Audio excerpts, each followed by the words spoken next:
Welcome to the Resource Nexus podcast.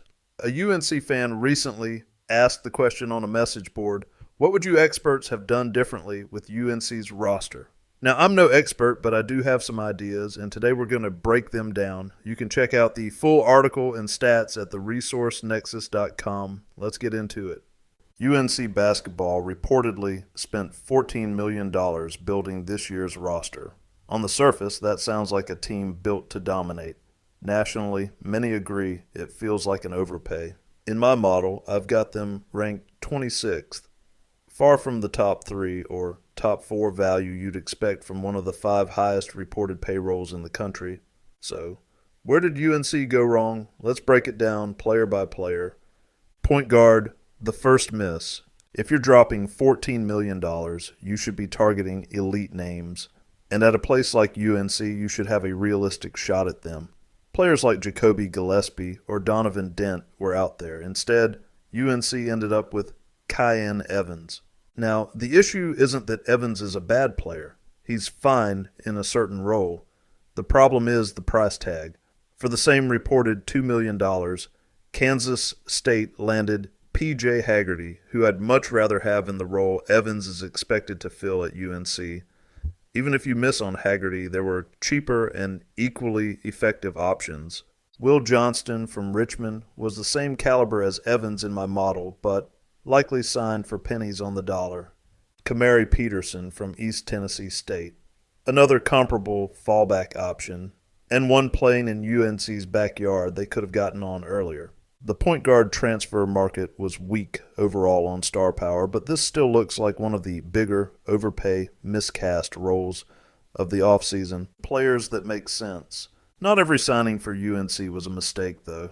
A few actually hit the mark in my estimation. Caleb Wilson, solid addition, high-level freshman, though I don't expect the breakout some predict or him to lead them in scoring and be a 17-8 type of player like some do. Seth Trimble, retaining him was smart. His shooting limitations are real, but he's versatile and talented enough that you had to keep him. He also plays bigger than he is. Henri Vesar, best signing of the group, a high-level get with real upside to be a star. Luka Bogovac, excellent pickup. I actually think he wins the point guard battle and emerges as the primary ball handler. His stat translations from Serbia check out. These are the types of signings that justify spending a big portion of the budget, but they're surrounded by too many questionable ones in the projected rotation. The questionable investments. Here's where things start to fall apart. Jonathan Powell posted just a 9 PER, .506 true shooting percent, averaging 8 points a game at West Virginia. He makes threes at a solid rate, but as the likely starting small forward was probably overpaid, similar to Evans. I don't hate this signing if it was for the right price, but I doubt it was. Kyan Evans, fine as a role player, but overpriced and miscast in my opinion. His 15 PER in the MWC versus the 80 strength of schedule is pedestrian, and it was buoyed by a likely unsustainable 65% true shooting. He doesn't rebound or facilitate enough to justify the money or the role. Jaren Stevenson, underwhelmed at Alabama. After 2 seasons, another 10 PER and percent from 3 doesn't inspire confidence as a stretch 4. Jaden Young, same issue. Struggled on a 164th ranked Virginia Tech team, posting just a 9 PER and 29% shooting from 3. This is where roster construction matters. It's not just about landing players, it's about maximizing value across the board. How UNC could have fixed it. Where I would have started is with retaining Van Allen Lubin. I think he has a chance to be all-conference on NC State. If UNC had invested more minutes and a bigger role in him last year, they likely would have won more games or at least closed the efficiency gap in their metrics. That alone could have boosted their ranking and silenced some criticism. Lubin should have been retainable in that scenario, and it would have never got to this point. They likely could have retained him regardless if they really wanted him back with role promises or money. In fact, when he entered the portal, he indicated he would be back, with Visar's ability to hit a few threes, he would have been an excellent fit, similar to how Toby Awaka paired with Visar at Arizona. They played 269 possessions together at Arizona and were plus 38.4. That duo dominated the possessions they shared, and Lubin's defensive mobility makes him a more ideal fit at the 4 than Awaka. He would have been a clear talent upgrade over Jaren Stevenson. If you aren't making threes anyway like Stevenson, that doesn't matter. And Visar would move more in that spacing role on offense with Lubin. Now, let's say UNC should have expected to land Haggerty for the same $2 million they reportedly gave Evans, and Haggerty got. That's a reasonable expectation. Even if not, Will Johnston signed just a couple of hours away with Richmond for presumably far less money. There's no excuse not to land a player like him. With the savings, UNC could have targeted a small forward upgrade, where the market was deeper with better options. Chad Baker-Mazara was, without question, the best small forward option and arguably the best overall transfer on the market this offseason. He graded out at 5.3 in our ratings and ended up at USC, which, let's be real, is a place where basketball hardly moves the needle compared to Chapel Hill. His combination of size, scoring, and defensive versatility on the wing would have been an ideal fit for UNC's roster construction, and the best part, he was likely gettable.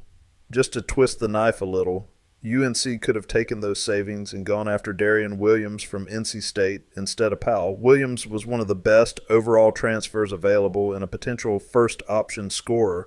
Location-wise, he clearly wasn't opposed to staying close by, just 30 minutes away in Raleigh.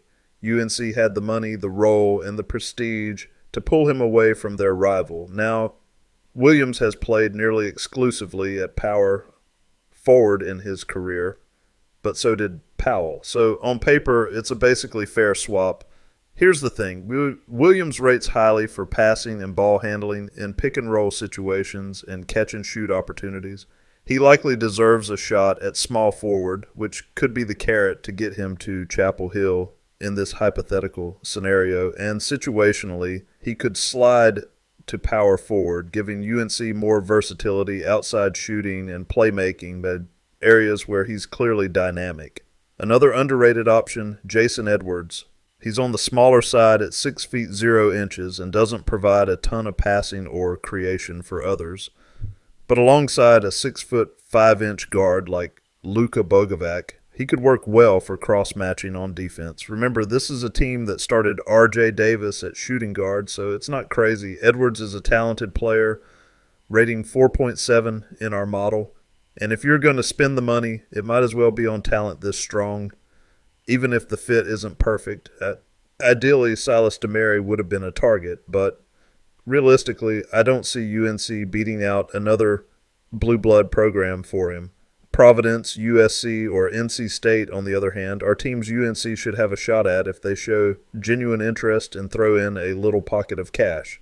When we look at UNC's latest signees, the numbers tell an interesting story. Jonathan Powell comes in at a 2.3 on the model rating scale, which is solid, but if you compare him to Darian Williams at 4.9, you start to wonder if there might have been a better option there if you combined Evans' money and went cheap on point guard like Johnston. Kyan Evans checks in at 2.4, almost identical to Will Johnston's 2.3, so that's more of a wash. Jaren Stevenson sits at 2.5, while Vin Allen Lubin shines a bit brighter with a 4.1.